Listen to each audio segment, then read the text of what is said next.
I just want to say how moved I am that all of you have come out for this event about Korea. I also want to say really thank you to all the organizers and really thank you to Answer. Answer has always been on the right side of history when it comes to Korea and has always come out in solidarity for those of us who have been doing Korea peace work. There are also people who are in this audience and on this panel who have long, for many, many decades, been involved in Korea peace work, and I just also want to acknowledge them as well. And so, this film, which was, you saw the short version of this, Memory of Forgotten War, which was made by Diane Bourget-Lim and Ramsey Lim. I always find it so profoundly moving, and you can understand when you watch this film why it is that so many Koreans within the diaspora, and I just think people in general, in viewing the North-South Korea summit and seeing the two leaders come together in this symbolic sort of move toward peace and reunification, why that was so incredibly emotional and powerful. And behind a desire for peace and reunification are profound histories of loss, years upon years of grief, lifetimes of grief. And so I want to say that this is, in many ways, such an unexpected moment. We have a right to celebrate and to really feel, the power of what's happening right now. But with regard to U.S. policy, at the same time that I feel joy in this moment, I also feel whiplash. Because we had Trump, who was doggedly on the war trail. He was doggedly on the war path. He was threatening genocide against North Korea and treating South Korea as collateral damage. And all of a sudden, we understand that Trump is taking the role of a peacemaker. And so the big question that we all should have is what direction U.S. foreign policy will take. The United States has had a long-standing structural investment in instability on the Korean Peninsula, and I'm going to talk about the historic roots of that today and speak about the Korean War, which is not over. We can't think about peace if we don't understand the war. Okay.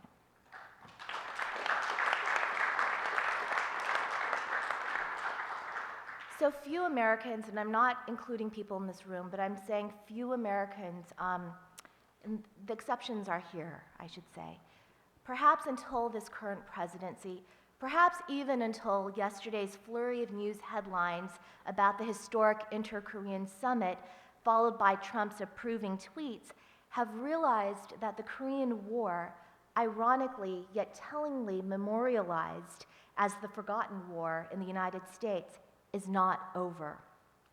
Yet no Korean, and certainly no North Korean, has had the luxury of ignoring the fact that the Korean War has yet to be peacefully ended.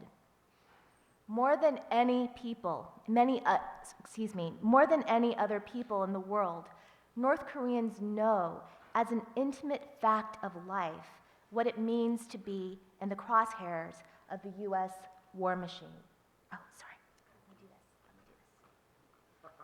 Sorry about that. In terms of U.S. foreign policy, North Korea has been that enemy and is that enemy, to borrow the very eloquent language of Arundhati Roy, sculpted from the spare rib of a world laid to waste by America's foreign policy. Indeed, no country has been subjected to a more total, more unyielding, more sustained campaign of obliteration.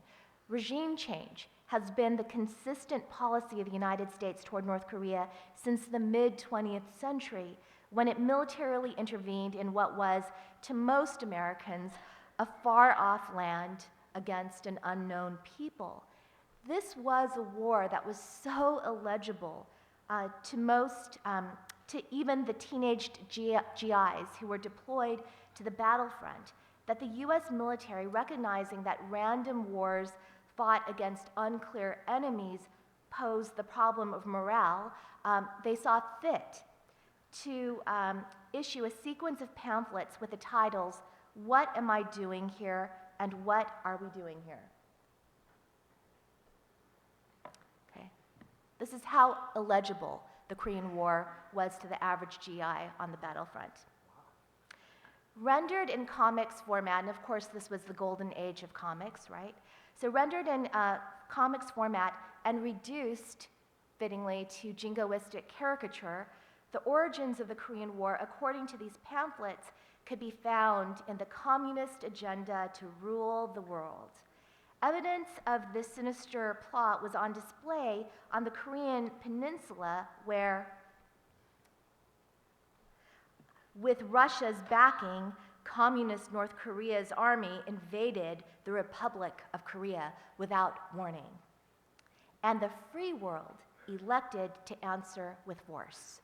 Right, so this is the kind of narrative that GIs were being given, and indeed Americans were being given as this war was being fought. Here, as in every official US account of US involvement in the Korean War to follow, the American role in the Korean War, and let's not forget this is a profoundly counter-revolutionary war, was framed as a reaction, and a noble, self-sacrificing one at that. That the Korean War was triggered on June 25th, 1950, by a North Korean invasion across the 38th parallel has served as the casus belli at the heart of the US-South Korean security alliance for the past 7 decades. It's this pretext of unforeseen North Korean provocation that at mid-century justified the unleashing of massive US military might. Hinging on what Truman deplored as North Korea's sneak attack across freedom's frontier, the Cold War has been framed in official US historiography in these studiously reactive terms as a Cold War defense of South Korea against the imminent threat of what Truman dubbed communist slavery. Reluctantly drawn into conflict or freedom's fight in a godforsaken corner of the globe, America, as this account goes, sacrificed her sons and daughters to ensure that freedom and democracy would reign on the Korean peninsula.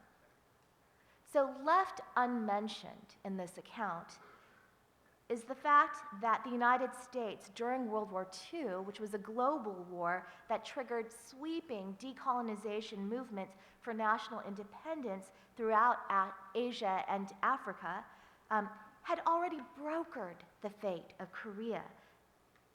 And Korea, keeping in mind, was a victim of Japanese colonialism. And so the United States had brokered the fate of Korea with absolutely no Korean input. At the Cairo Conference,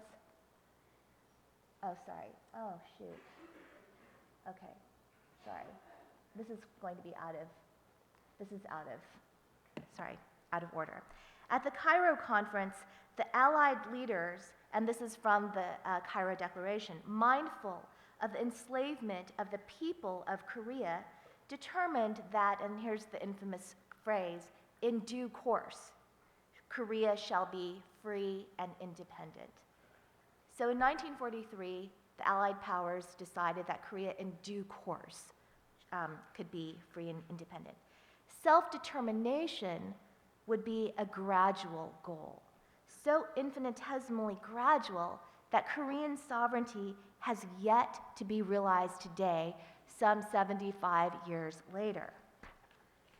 This is not for want of Korean efforts to realize democracy through their own efforts, right? Indeed, in the wake of Japan's Pacific War defeat, the Korean peninsula was really abloom with autonomous indigenous initiatives at self-governance that took the form of what were called people's committees.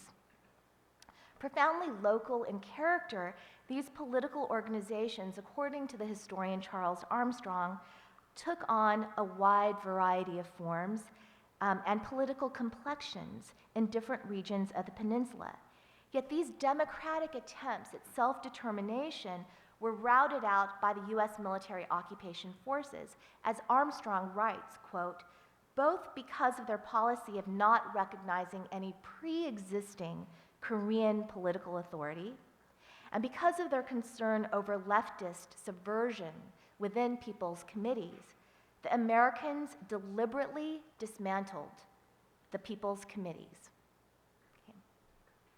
Also left to the side in triumphalist accounts of the US role in the Korean War is the fact that the United States, again with zero Korean say and no recognition of the Korean people's struggle for freedom, authored the division of the Korean Peninsula just 3 days after it dropped an atomic bomb on Nagasaki, on civilian populations in Nagasaki.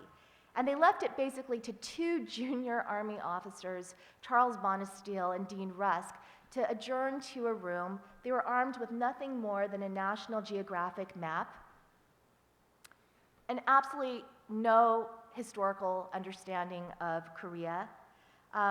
And they partitioned Korea into two occupation zones.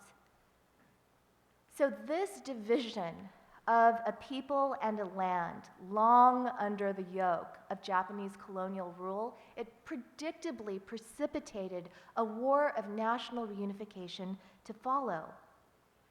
We should recall here that outside of the official periodization of the Korean War, which the United States claims began with the North Korean invasion on June 25th of 1950, that even prior to this, in places like Jeju is a beautiful island in the southernmost part of the Korean, off the Korean Peninsula, people rose up in April of 1948, and they rose up in opposition to US-sponsored separate elections in the South.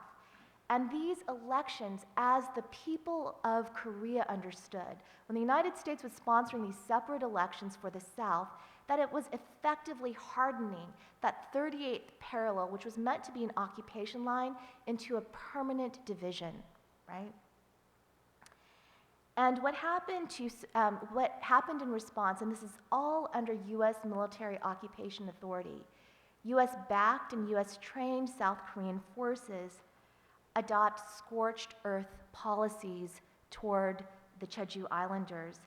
They killed an estimated 80,000 people out of a population that totaled 300,000 people in the 1940s.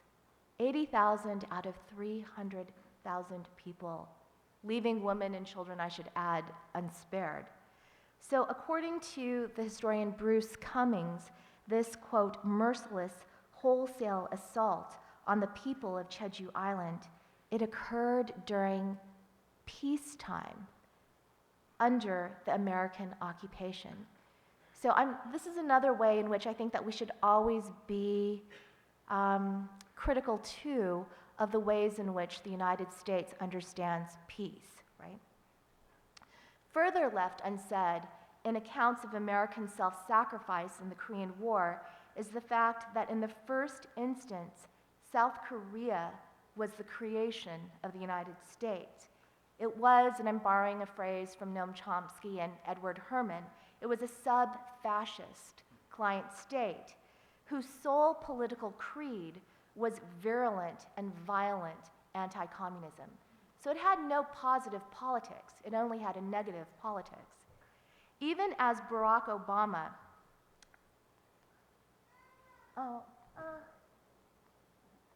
sorry. Okay. Oh, yes, okay. Even as Barack Obama, in the summer of 2013, on the occasion of the 60th anniversary of the signing of the Korean War armistice, stated to American veterans in the audience that, and these are his words, that the Korean War was no tie, but a victory, okay? And to underscore his point, argued that, quote, when 50 million South Koreans live in freedom, a vibrant democracy, one of the world's most dynamic economies, in stark contrast to the repression and poverty of the North, that's a victory, end quote. The fact of the matter is that South Korea, as a US invention in the first instance, was but part of an early Cold War pattern of regime change instigated by the United States. It was created in roughly the same historical juncture that the United States toppled the democratically elected leader of Iran, Mohammad Mossadegh, and the democratically elected leader of Guatemala, Jacobo Arbenz, both of whom dared oppose the economic imperialism of the West. In Korea, as in the Middle East and Latin America, the United States backed a right-wing dictator who commanded little to no popular support, Syngman Rhee, and who ruthlessly suppressed his people. Under US military occupation, pro-Japanese collaborators, far from being brought to justice, emerged as the ruling class. Democracy, this is to say, may have been the noble rhetoric that made the case for US intervention on the Korean Peninsula, but it was certainly not the goal. Okay. Indeed, democracy in South Korea, insofar as it has been achieved, and this is actually, like we can see that Moon Jae-in was brought to power with the South Korean people taking to the streets in recent years and ousting his neoconservative predecessor who called for a hard line on North Korea. So democracy in South Korea, and this is in contrast to right-wing populisms that we see in Europe and elsewhere around the globe. Democracy in South Korea, insofar as it's been achieved, must be credited to the courageous and tireless class struggle of the Korean people.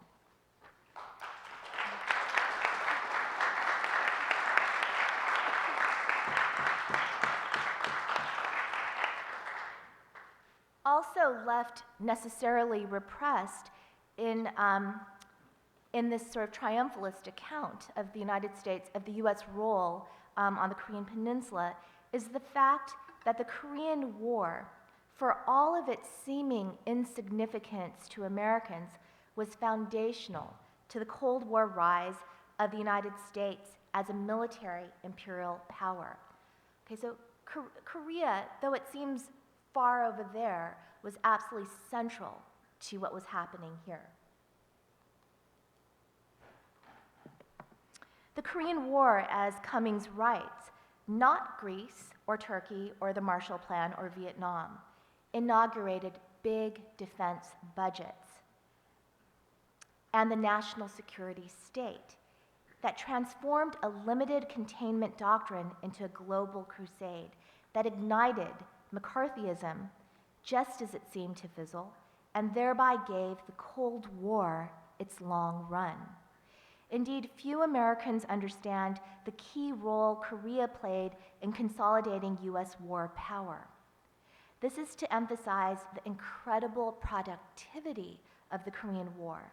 It justified the creation of a formidable, crisis-generating, self-perpetuating institutional architecture, the national security state, the military-industrial complex, and the perpetual war economy. From mid-century onward, the Korean War, although cushioned in a self-serving regime of forgetting, has been crucial to US imperial state building and global capitalist hegemony. For those of the United States, the post-war peace, and this is to quote Bruce Cummings, masks a reality in which we are all a product of Korea, whether we know it or not. The permanent war posture of the United States, moreover, has required a permanent enemy. It's no wonder that North Korea has furnished a through line past the so-called end of the Cold War to our contemporary moment, greasing the US war machine. A fog of war persists in the United States with regard to our historic posture toward North Korea. Instability in Korea has for decades lined the pockets of those who profit from war as a business. Seized as opportunity, the Korean War enabled the Truman administration to triple US defense spending. It further furnished a rationale for the bilateral linking of Asian client states to the United States and the establishment of what Chalmers Johnson referred to as the U.S. empire of bases in the Pacific. General James Van Fleet, the commanding officer of UN forces in Korea, described the war as a blessing. Okay, he described it as a blessing. It's for this reason that the journalist I.F. Stone stated that you don't actually have to have conspiracy theories about the significance of the Korean War. Just read what's there available, even in open sources, right? He also remarked, this is Van Fleet, there had to be a Korea either here or someplace in the world.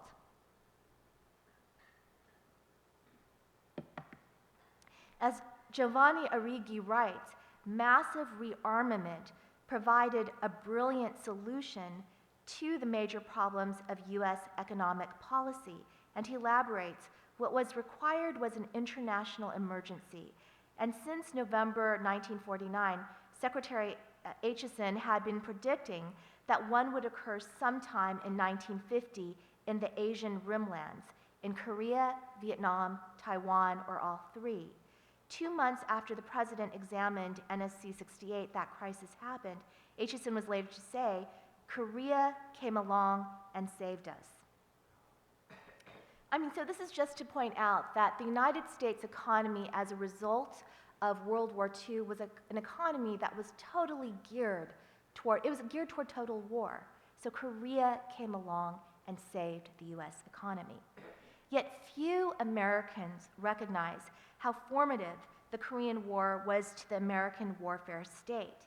Indeed, a war that was world-shattering to Koreans and formative to post-war US militarism, a remarkably dirty war that set the paradigm for US wars of intervention to follow, was naturalized as out of sight, out of mind. Over there, not here. It's fair to say that Korea surfaced in the hazy recesses of American consciousness as a fantasy of containable apocalypse. In this current war or peace moment, and I still call it a war or peace moment, even though peace seems to be on the offing, we might recall that just a year ago, when asked to comment on the catastrophe that would ensue were Donald Trump to authorize a strike against North Korea, Senator Lindsey Graham responded with chilling insouciance, and this is what he said. Yes, it would be terrible, but the war would be over there. It wouldn't be here. It would be bad for the Korean Peninsula. It'd be bad for China. It'd be bad for Japan. It'd be bad for South Korea. It would be the end of North Korea as we know it, but what it would not do is hit America.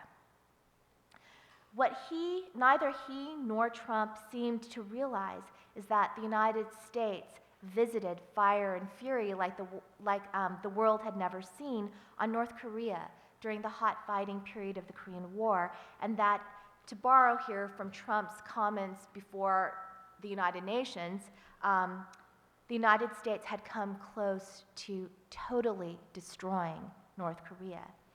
Here we should recognize that asymmetrical wars leave in their wake asymmetrical terrains of memory.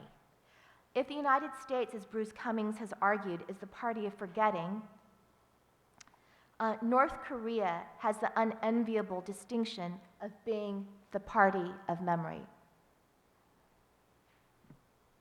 The United States reduced North Korea to rubble during the Korean War, taking out even civilian infrastructure in willful violation of international humanitarian law. These were, of course, war crimes, but what followed was an unyielding culture of impunity. It's a question for us right now what justice means when we're thinking about peace, right? In his important book, A History of Bombing, Sven Lindqvist describes the war, and I think this is a telling description, as an unreal war. One that innovated expanded notions of what the US military referred to as area targets. As Lindqvist writes, quote, the US had absolute domination of the airspace over Korea, and the heavy bombers rained down death and destruction on Koreans without ever having met a Korean in real life. Bruce Cumings refers to this absolute mastery of the skies and absolute willingness to destroy everything below as a bombing holocaust. So I think that it's interesting, like this sort of language, like the bomber could rain down destruction, fire and fury like the world has never seen, and never actually meet a Korean in real life. In fact, Sven Lindqvist says that the bombers went back and forth to Japan, where they were based, as though they were just like taking the Staten Island ferry, you know? So Chalmers Johnson once commented that amnesia is a prerogative of an imperial people. The Korean War was a war of aggression, a war against the peace. This was the crime of crimes at the Nuremberg trials that concluded World War II, and these are crimes that are disproportionately committed by imperial powers, yet they go unadjudicated. They go unredressed. Our modes of knowledge or lack of knowledge are conditioned by modes of warfare. We have an alienated, many people in the United States have an alienated relationship to those people who occupy the position of the target. People in the United States, by and large, have the prerogative of being clueless.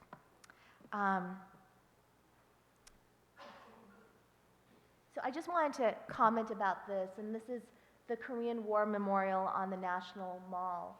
And, this is the plaque there, and it reads, "Our nation honors her sons and daughters who answered the call to defend a country they never knew and a people they never met." This is an extraordinarily peculiar way to commemorate the Korean War, not least of which because basically it's stating that the people who served in the Korean War defended this country that they never knew, a people they never met. It suggests that even despite being stationed perhaps even in Korea, that there's a relationship of not knowing, right? So less than half a year into the US bombing campaign of North Korea, there was, as Lindqvist notes, nothing left the bomb nothing left worth the bomb to blow it up. Indeed, North Korea was designated as a free fire zone, a giant red region. This is Pyongyang in 1950. And, I often trot out this statistic because it's sobering. The United States dropped more than 420,000 bombs on a population of approximately 400,000. So this was more than one bomb per person. If this isn't the definition of overkill, I don't know what is. During this juncture, North Koreans learned to live underground. Of the 4 million Koreans killed during the hot fighting phase of the war, 70% were civilians. French filmmaker Chris Marker visited North Korea as it was engaged in rebuilding its society from the ashes of the Korean War.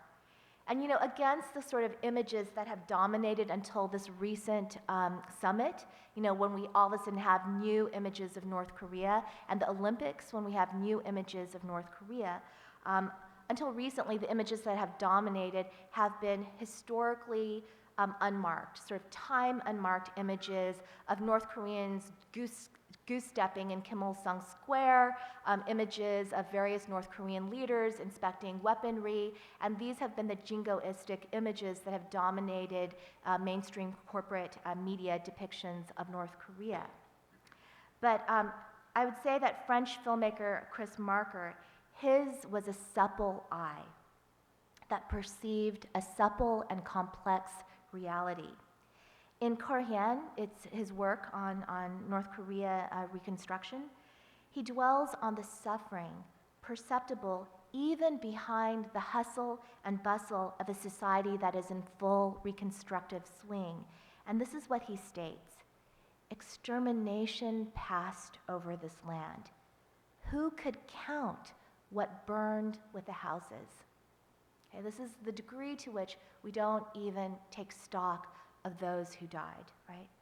That the maw of war makers was absolutely insatiable in Korea, as Paul Robeson remarked, could be seen in the massive devastation of human life. In a war in which the United States monopolized the sky, 4 million Koreans were killed, and Chinese statistics indicate that North Korea lost an unimaginable 30% of its population. In May of 1951, the British peace activist Monica Felton observed that in the course of her travels through North Korea as part of an international fact-finding delegation, quote, "The same scenes of destruction repeated themselves over and over again. The destruction, in fact, is so overwhelming that if the war is allowed to continue, even for another few months, there will be nothing left of Korea, nothing at all," end quote. It is no coincidence that the phoenix serves as one of North Korea's national emblems. Last year, the world that now contemplates nominating Donald Trump for the Nobel Peace Prize was subjected to one chest-thumping tweet after another, including, "They won't be around much longer." Yet for North Korea, as a society that possesses mass consciousness of apocalyptic ruin at the hands of the United States, the genre of war is tragedy, not farce.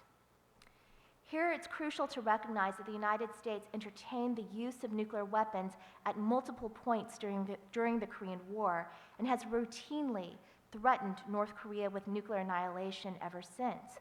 Within the Asia-Pacific region, the United States has the distinction not only of having first used atomic bombs in the case of the civilian populations of Hiroshima and Nagasaki, but also having subjected the Marshallese under US trusteeship, no less, to radiation experiments, and their islands to the equivalent of 1.6 Hiroshimas and Nagasaki's per day for an interval between 1946 to 1958. The Korean War cemented the imperial logic that nuclear weapons are the exclusive property of the strong, not weapons of the weak. As soon as the Chinese entered into the Korean War, the United States actively entertained the use of nuclear weapons. The rationale was classically asymmetrical. The enemy might have the advantage of numbers, but the United States had the possession of the bomb. And air warfare, in particular nuclear warfare, was viewed as a permissible solution to communist guerrilla warfare. There was a racialized logic to this. If initially developed and deployed against Japan, the militarized yellow peril, nukes were then imagined in terms of their use to be the solution to the sort of red hordes that were understood to be of a continuum with the terrain below. So really, like US warfare imagines people of a continuum with the land, right? This is a sort of notion of the target.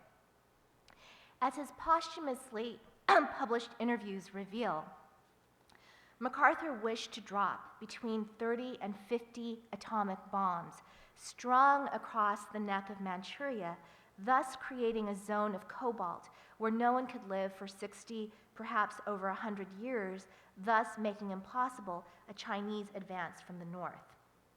So I just want to show you some documentary footage from this time, from that film, The Atomic Cafe.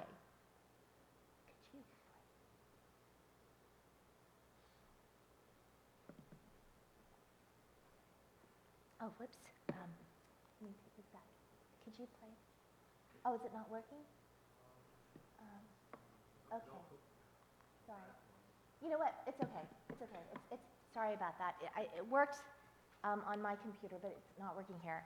So basically, you just see in one propaganda clip after another, North Korea being deemed a permissible site for nuclear holocaust.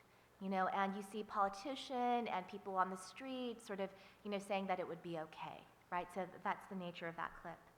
In addition to placing nuclear weapons in South Korea for the duration of the Cold War in violation of the Korean War Armistice Agreement, the United States has threatened North Korea with nuclear annihilation. Okay, I'm going to wrap it up. Okay. It might be, yeah, sorry. Okay. On at least a dozen occasions. When North Korea captured the crew of the Pueblo in the late 60s, when North Korea was added to the list of preemptive targets, quote unquote, in the 2002 Nuclear Posture Review during the George W. Bush Axis of Evil era, when President Obama announced that he was sending two stealth bombers to drop dummy nuclear munitions off the Korean Peninsula in a simulated nuclear first strike against North Korea, when Trump administration officials have repeatedly declared that all options are on the table. And so we have to understand what's at the root of North Korean proliferation, which is the unresolved Korean War, US threats of nuclear annihilation, and US regime change policy. And it won't do simply to require that only North Korea lay down its nuclear sword at this moment.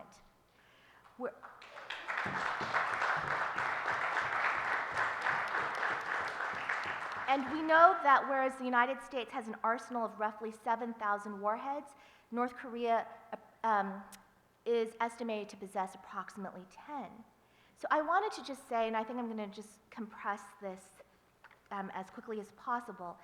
So even as few Americans have understood intimately what wars that are supposedly fought in our name mean on the receiving end, it's also true that the Korean War was fought during a time of Jim Crow violence.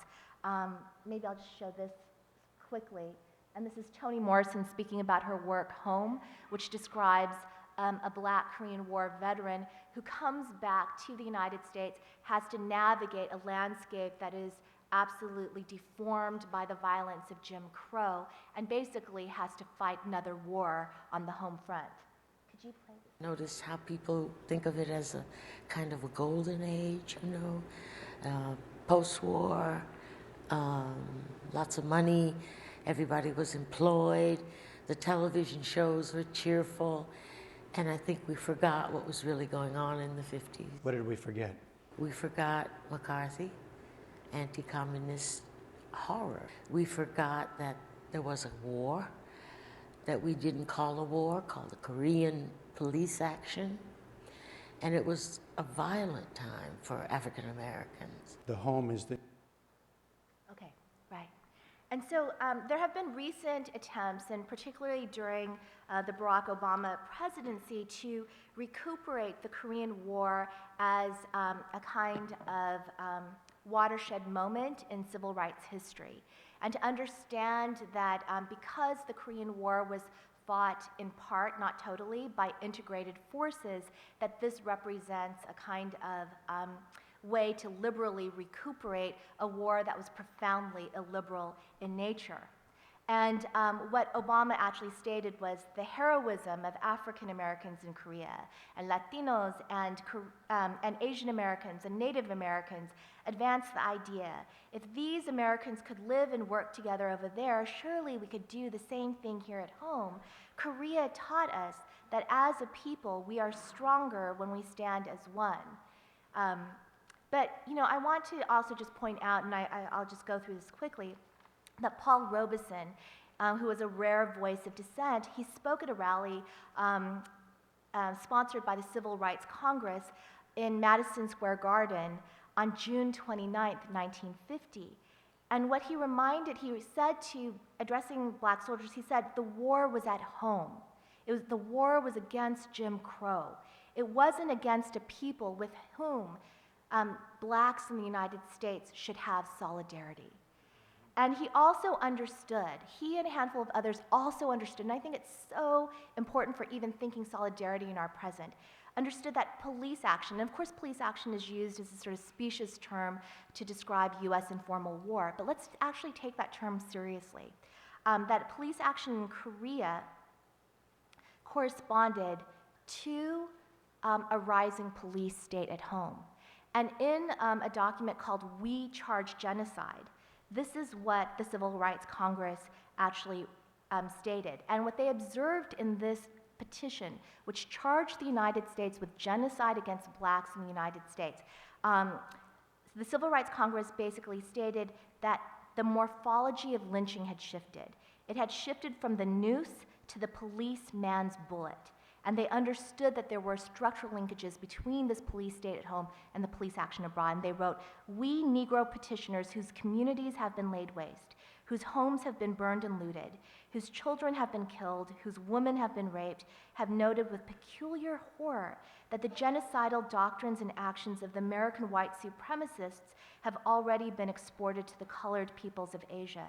We solemnly warn that a nation which practices genocide against its own nationals may not long be deterred if it has the power from genocide elsewhere. Both white supremacy at home makes for colored massacres abroad. Both reveal contempt for human life in a colored skin. Jellied gasoline in Korea and the lyncher's faggot at home are connected in more ways than that both result in death by fire. The lyncher and the atom bomber are related. The first cannot murder unpunished and unrebuked without so encouraging the latter that the peace of the world and the lives of millions are endangered, nor is this metaphysics. The tie binding both is economic profit and political control. It was not without significance that it was Truman who spoke of the possibility of using the atomic bomb on the colored peoples of Asia, that it's American statesmen who prate constantly of Asiatic hordes. So I'm going to just take a couple of minutes and just conclude, which is that we have to be wary of the fact that prior to this moment, most people didn't know that the Korean War was not over. And this was a war that masqueraded as peace, even though the fact was that there was the most punitive regime of sanctions that were leveled against North Korea. There were violations of the Armistice Agreement that were committed by the United States. Unlike China, which withdrew its forces within half a decade's time from the northern part of the peninsula, the United States has maintained continuously roughly 30,000 forces south of the DMZ and operated roughly 80 military installations. It's practiced war exercises. The entire institution of Camptown sex work inherits from the military sex slavery or comfort woman system of the Japanese Imperial Army. You saw in that documentary the phenomenon of separated families, and you can see in multiple ways the semi-sovereignty of South Korea, which doesn't even have command control over its own military, but cedes that to the United States in times of heightened warfare, right? So South Korea is essentially semi-sovereign. So we have to ask the question, what does peace mean to the United States? What does it mean to Donald Trump? We should note that as recently as last month, North Korea leveled a critique against the United States. The Stockholm International Peace Research Institute study, which was released then, basically indicated, no surprise, that the United States accounts for 34% of the world's weapons sales, and that the percentage of exports increased by 25% from Barack Obama's second term to the present day, Trump's term.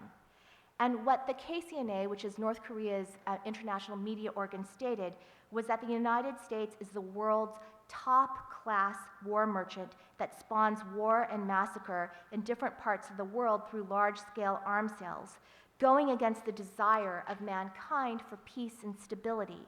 And the KCNA here pointedly concluded, the warmonger is not in a position to talk about peace.